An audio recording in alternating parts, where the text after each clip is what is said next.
like 3.5 million people work out on our live streams. I use it. Like, I don't get to do it live usually because I have the little people. Yeah, but if I miss camp, that's what I do during nap time. Yeah. Yep. There's like 4, 5, 6,000 people a day, maybe 10 sometimes. That's so that cool. do it. Yeah, I think it's got, because like, you know, when we created it, we just got scrappy and put it out there in the email link, and so you could forward that email link like anywhere, and that's like, now it's like all over the place. And then 2023, that's a good thing, right? Because it's getting Burn Bootcamp in a lot of people's hands.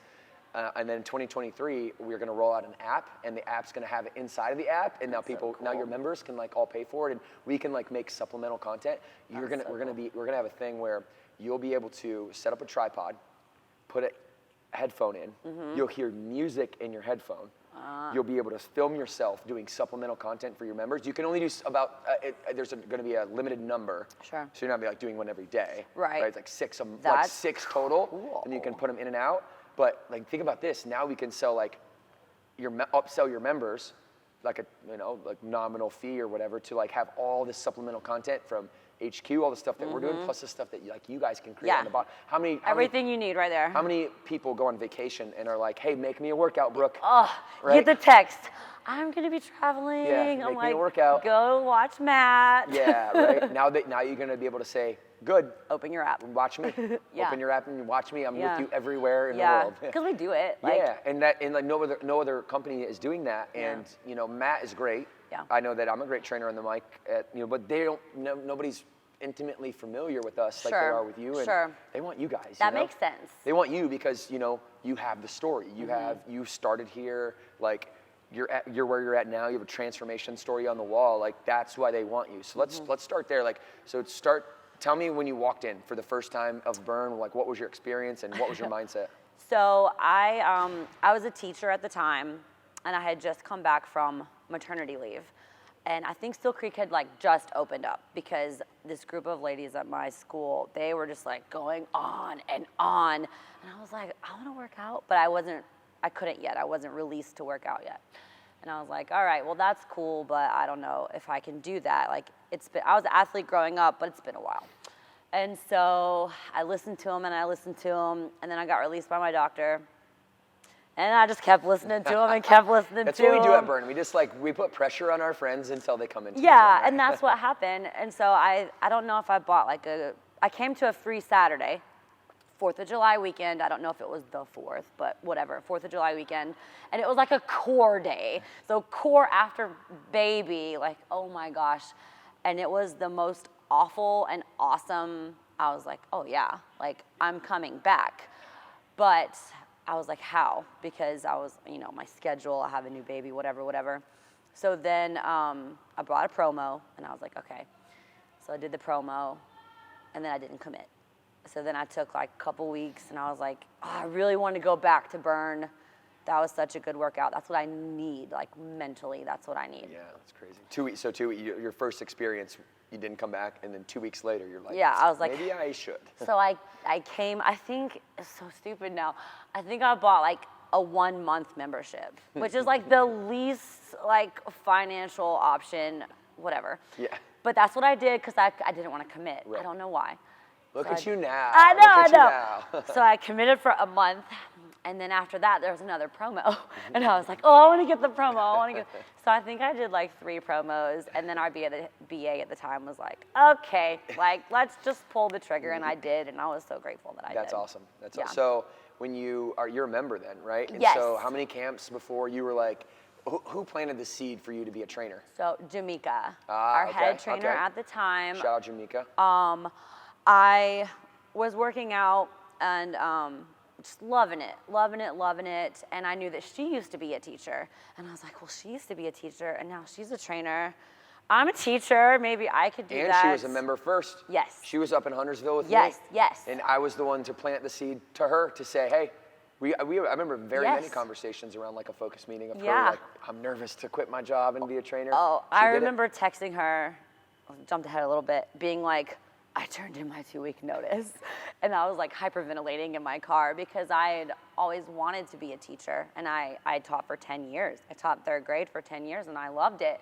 But at the time, it wasn't what was best for my family.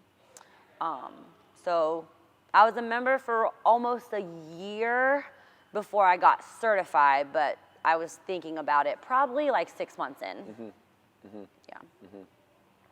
What was your mindset when she first was like, Brooke, you got this. Like, you should be a trainer. Were you instantly for it or against it? I was for it. Okay. I think like I taught third grade, so I always like taught children. So I think I was actually nervous to like train adults for, you know, not the best vocabulary, to tell adults what to do. Right. You know what I mean? Right. And now I don't look at it that way, of Right. course, because that was one of the things I loved about Burn is like, I know how to work out even before I was a trainer. I know what to do, but I make a million decisions all day. Being a teacher, telling kids what to do all day. I was a mom, like, I wanted to just show up and you tell me what to do. Right. That's what I wanted. If I go to Planet Fitness, I was just wasting time and not getting the most out of my workout. Yeah. So, okay, so you were a college athlete too, right? A club, but yes. Okay, cool. Tell me about that, and then how does that kind of feed into everything that, you know, what's going on now? You're a trainer here, on fire. Like, I mean, we just sat down in a Q&A, and one of the members in a Q&A just was like clearly enamored by how you have stepped into being a trainer and how you've impacted and influenced this community. You know, you said you've always kind of knew what to do from a fitness standpoint. Does that stem from college sports? I was a 3-sport athlete all my life, and when I was little, I tried everything, all the like dance, which is just bizarre for me now. You know, volleyball, basketball, softball in middle school and high school. So then, similar to many stories I've heard on your podcast, you get done with high school and you're like, I want to keep playing. Yeah. And I went to Appalachian, and there wasn't like a women's basketball. There was volleyball, but that like wasn't my sport. My sport was basketball. Okay. So I'm like at the gym shooting one day, just by myself, hanging out, and a girl approaches me and she's like, "Hey, you should play rugby." And I was like, "Oh, that sounds fun. Okay." I didn't know anything about it. Yeah. Oh, that's hardcore, dude. My our VP of HQ gyms, his name's Bryce Morrow. His son plays rugby. Yeah. And I went to the game for the first time, and I'm like, whoa. Yes. These people are ridiculously. Awesome. Yeah, they don't have any regard for their body. They will win this game. So no matter that's what. why I don't play anymore. Okay. I played in college, and then after that, like, because there's leagues in Charlotte. Yeah. Isn't Charlotte a pretty big rugby town? Yes. Yeah. Like some of my old teammates play, and they're like, "You should play," and I'm like, "I'm good. Like it's fun, but I can't do that on the regular." But just being active, being with friends, having that competition while also hitting people, like tackling people. Why would I not want to play rugby? So you developed a lot of your team chemistry and your ability to lead this gym from sports and from rugby and college rugby. When you got done with college, did you have that void again? I did, and so like I said, I was a teacher. So I graduated in December, and I started teaching third grade in January. Okay. And I just like got fully consumed by my new big girl job. And I mean, I loved it, but I was just like all day, every day. And teachers do this all day, every day. It is a very consuming job. And I don't want to say that I like let myself go, but in a sense I did. And I just wasn't prioritizing myself. I just put everything there. Right. So is that let's go look at your picture on the wall, and is your before picture, not before, is your then picture, is that when you were in that mindset as a teacher? Explain to me, I'm definitely wearing a teacher outfit. Explain to me who this person is versus who you are now. Take yourself back to that mindset. That is like kind of hard to look at, just because I'm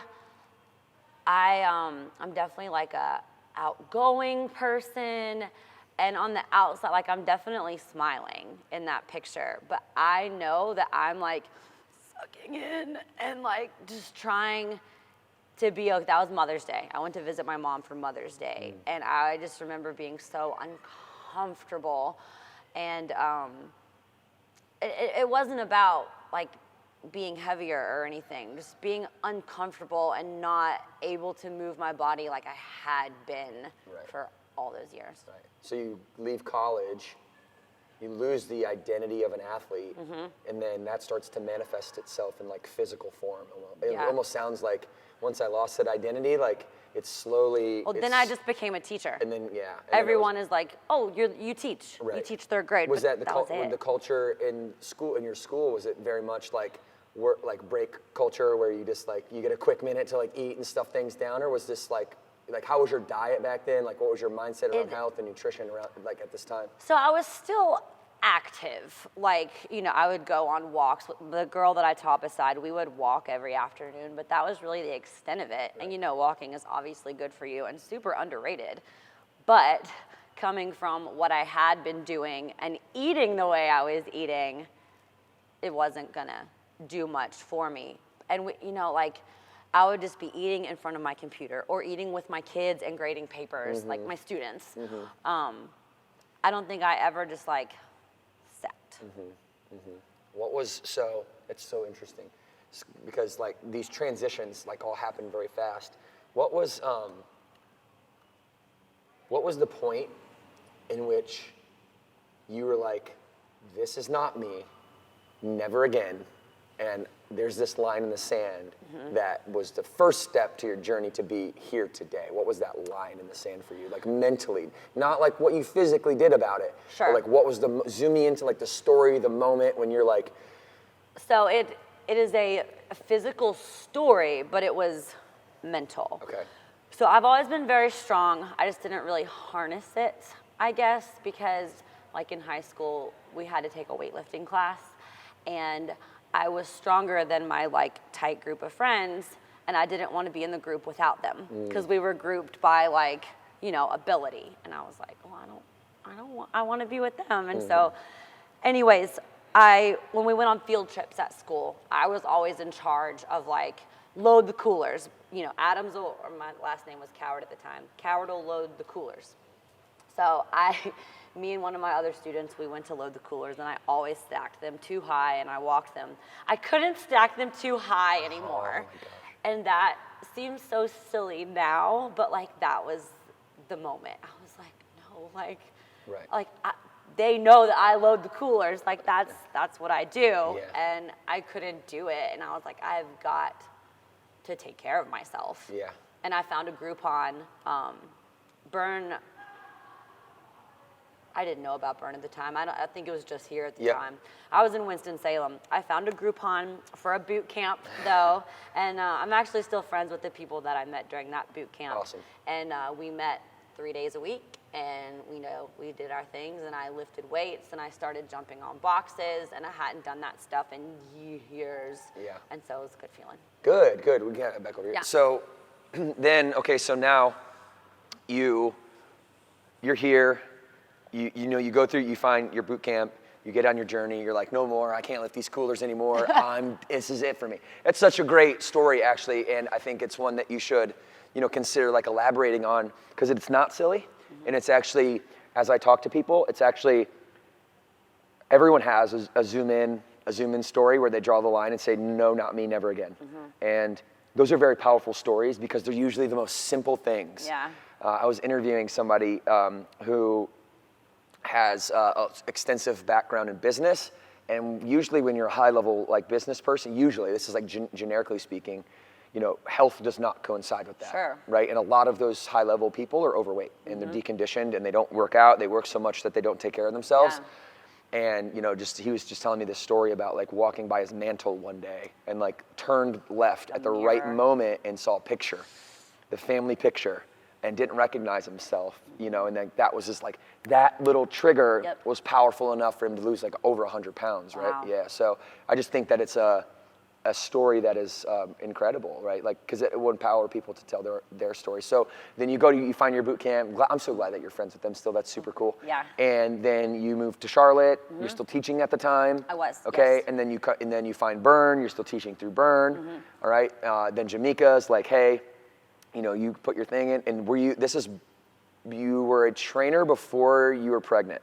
So I have 2 kids. Okay. So I was still teaching, and I had my first daughter, Oakley, and I taught for another year with her, and then that's when I decided to stop and just train and be home because we wanted to have another kid. Yeah.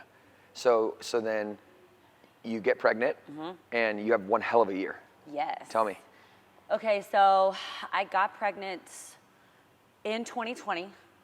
And so then in 2021, in January of 2021, I had a C-section. I knew I was going to have a C-section due to some things in my past. And so I recovered from that. And stupidly, I was like, I'm going to sign up for the Burn Athlete Games. I'm like, I just had a baby. And I had a rough pregnancy, so it's not like, I worked out my entire pregnancy, but it's not like I was like sitting at a good spot. But I was like, oh, it's gonna be motivation. And so I get released, and I sign up, and I did not do what I tell my members to do, which is to go slow and to listen to your body and to respect your body for what it just did for you. Right. I didn't do that. Yeah. And so I'm working on my doubles, and I fall to the floor. I can't move. I fractured my spine, and so that was awful. I was able to get off the floor, and then I had to go see a chiropractor 3 times a week. It was insane because I couldn't pick up my brand new baby. Like, my husband had to hand her to me, but then he went back to work, and I had to figure it out. I had to make it work because he had to go back into the office after COVID. So then my back is doing better, I'm feeling good, getting back in the swing of things. My family and I are about to leave to go to Atlanta for the weekend to visit my friend. And in the middle of the night, I get these stabbing pains. And I'm like, oh my gosh, what's happening? In your side, in your rib cage, where'd you feel it? All down, like my lower abdomen. Okay. And I have a history of uterine fibroids. And so in my head, I was like, oh, something is happening. Like, it's something with those fibroids. And I had never felt that pain before. So I was just like in agony. And I'm pretty tough. Like, I'm an emotional crier, but I'm not a physical pain crier. And I couldn't breathe. I was crying so hard. So my husband was like, something is wrong with you. Yeah. Yes. So my appendix, I had to get my appendix out. So back at How far is that between, you had this injury, this back injury, and then you have this appendix? How long was that? Like immediate? It was about 6 weeks. So just enough time. Did you recover fully from the? I wasn't fully, but I was in a much better spot. Okay. So just getting to the peak of recovery and then another setback. Like feeling good about. What was your mindset right in that moment? Because I can imagine that you have a pregnancy, it's a tough one, right? You deliver, baby's healthy, you're on a high, right? I'm motivated, I'm gonna do the athlete games. Boom, you fracture your back because you didn't do what you tell your members to do and do it the safe way, okay? Again, boom, low, there's a setback, and then you recover, and then you have another setback, so that's 3 consecutive setbacks in like the same exact year. Where were you at that third one? Because 3 wipes most people out. I was extremely frustrated, and I had a lot of victim, like, why is this happening to me? Like, this XYZ already happened. Why did this happen to me? Not that I would want it to happen to anyone, but like, why me? Why me? Why me? So then, a few weeks after that, I was back in the gym, back on the schedule to train, and I had some tests done because I had mentioned I had the fibroids, and my doctor was like, you have to have a hysterectomy, and I was like, now? Like, this year? And she was like, yeah. Just explain what that means for those people that don't know what a hysterectomy is. You remove the uterus. Okay. You remove the uterus. Your uterus. Yep. I had a lot of benign, thank goodness, a lot of benign tumors taking up a lot of space and just causing a lot of problems. And so now that we had 2 children, which at one point we didn't even think we were going to be able to have any because of that. She was like, okay, you're done. You have to be done. It's not safe for you to try again. Let's take it out, and then you don't have to deal with this anymore. So while I understood. Did you want to, was it in your family plans to have more children, and was that hard for you to hear that, or were you guys pretty much done at that point? So I had these problems with these fibroids for years. I had actually had another surgery before I was getting pregnant to have some removed so I could get pregnant. So I knew that it was coming. I just didn't realize it was going to be so soon. I knew that it would probably happen before I was 40, but I was 34 when it happened, and I was just like, again, like this is my third surgery of the year, my fourth thing that's happened, and I went to some dark places, but I'll tell you that I came here and basically just did ledge step-ups to see my members and to keep a good mental space because I needed time by myself with people here, but like out of my house, without my kids. Literally just doing step-ups the whole 45 minutes, cheering everybody on. Right. What was the dark place like? Explain that. It was so much of the victim, like just again, like why is this happening to me? Why is this happening to me? And I think once I realized like it's not happening to me, like it's something that happened, but it's not happening to me. Like, and I would just get so like mad at my body, like why is my body doing this? But then I don't even know like what triggered it, but I remember the moment being like, stop. Like you need to be grateful that you still can do all of this. Like you still can come to the gym. Like you were able to have those tumors removed, and they weren't cancerous. They weren't, now they're gone. Now they can't cause you any more problems. So I had to like really shift my mindset around that. We all go to these dark places, and sometimes we try to, once we're out of them, I think it's healthy to recall where you were at one point so that you can see the contrast from where you were to where you are now. So, obviously that's not a good place to be, but without the dark, there is no light. Sure. And so now, I see you bouncing around here now. You're on fire. You're like everything's good. It's all good. It seems like now, and you've recovered fully from these things. And that was just and last year. Was that the last thing that happened, or was there more? That in was that the last I was just making sure. Like, I was like, there could not be any more things. That's like pretty much packing your year with. So it came up on my time hop, like surgery day. It was in November, and I was like, oh my God, like that was a year ago. It feels so far.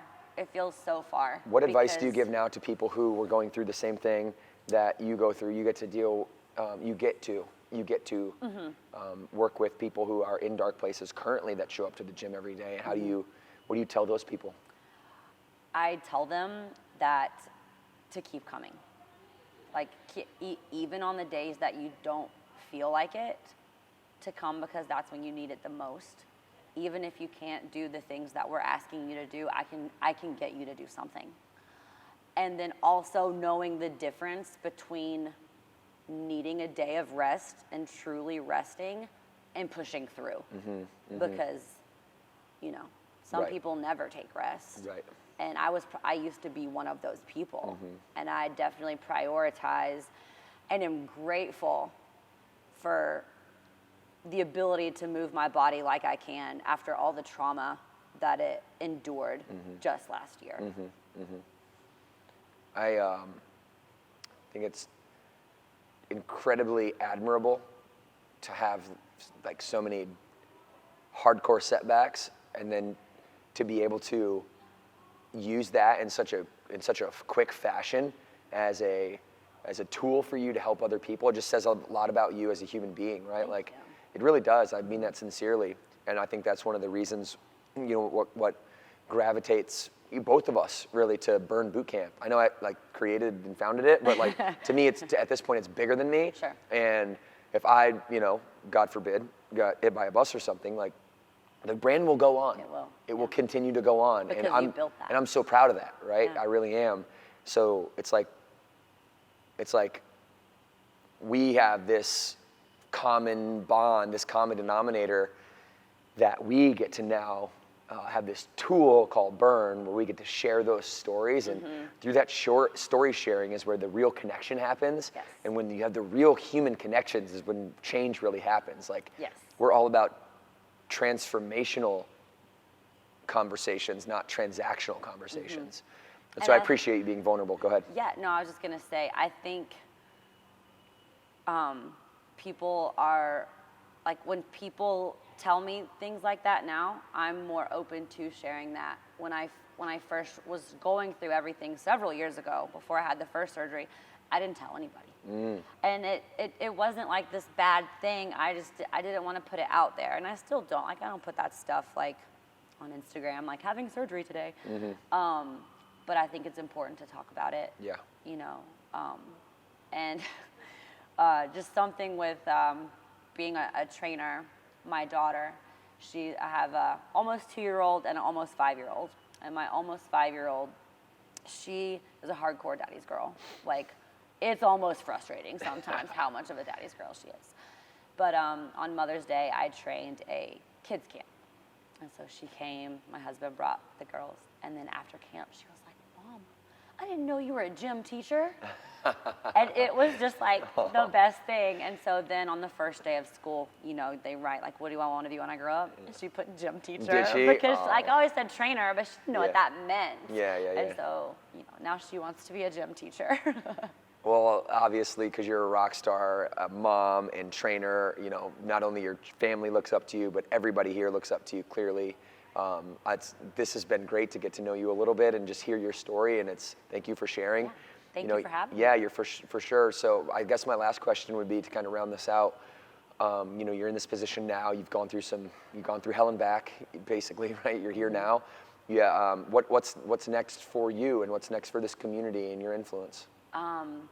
For me personally, like physically, I signed up for a half marathon because I hate running. I hate running. And the past couple of months, I've really tried to put myself out of my comfort zone because I think I've realized that, yeah, I've worked out for all these years, but I don't think that I've been working out as hard as I can.